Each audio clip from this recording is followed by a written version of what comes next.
Hey guys, what's good?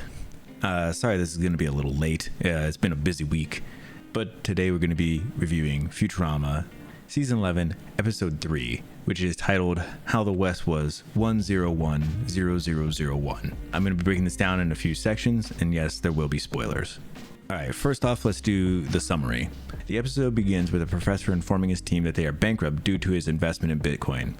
With the price of Bitcoin going back up, the team heads west to mine some thallium, which is used to mine Bitcoin, something like that.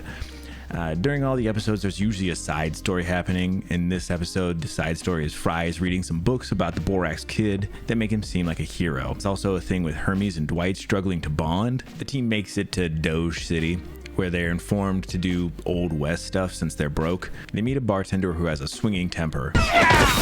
And don't come back till you settle your tab. Though I do regret hurting you. I tell you what, go see the girls in the back room. It's on me. At that same bar, Roberto smashes in, and it's always good to see Roberto. Dwight wishes Roberto was his dad, claiming that Hermes is lame. Fry meets the Borax Kid and becomes his sidekick after Roberto shoots his old one. Dwight and Hermes fight a little bit more, which then carries my favorite line of this episode. I hate Limbo, Dad. Limbo is stupid. Where did I go wrong? Probably when you took up limbo. From what I'm hearing, it's stupid. Bender has a song about his ass and his ass. Dwight teams up with Roberto to try and rob a carriage, carrying a USB with all the Bitcoin that was mined that week, which actually led to another good line. Only they ain't never gonna reach San Francisco. Why not? They using Apple Maps?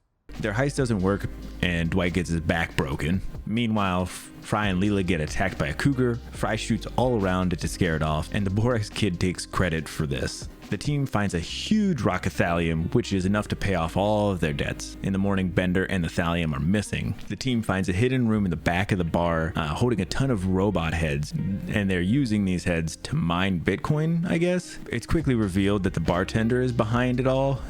She locks the team in this hidden room, but they're able to burrow out pretty quickly. Fry discovers that the Borax Kid has been taking other novels and replacing himself with the hero, and then selling these novels off. This leads to a bunch of people calling out each other in the middle of this western town, and a weird 6-person shootout duel thing happens with Hermes being kind of caught in the middle. Dwight, with his broken back, is able to limbo in and save him. The Borax Kid runs off, and the professor gets his thallium rock back, and that's how this episode ends.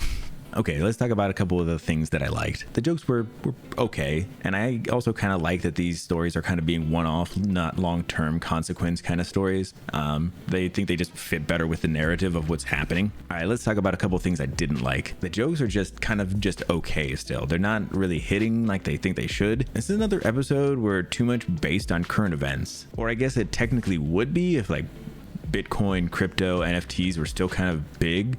I'm assuming this is kind of what was going on when it was written, but it's not as prevalent now. It's also weird that this episode kind of discards everything that happened in the previous episode. Like there's nothing with Amy's kids or anything going on now. All right, so as for a rating, I'm going to give this a 6.